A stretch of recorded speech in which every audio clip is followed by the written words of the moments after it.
మీ Srinivas Chauhan advocate. మిత్రులారా, ఒక కేసులోని విషయం ఏంటి అని అంటే, అలహాబాద్ ప్రాంతంలో ఒక తల్లి తనకు 3 కుమారులైతే తన పేరు మీద ఉన్న ఆస్తిని ఒక కుమారుడికి మాత్రమే గిఫ్ట్ డీడ్ చేసి ఇచ్చింది.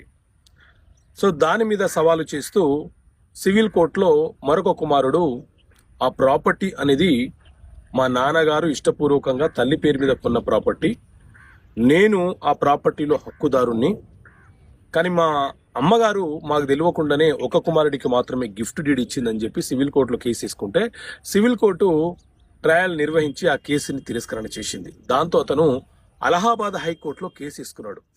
సో అలహాబాద్ హైకోర్టులో కేసు తీసుకున్నప్పుడు అలహాబాద్ హైకోర్టు ఆ కేసుని క్షుణ్ణంగా విచారణ జరిపి హోమ్ మేకర్ అయినటువంటి భార్య పేరు మీద భర్త కొనుగోలు చేసిన ఆస్తి ఏదైతే ఉందో అది జాయింట్ ప్రాపర్టీ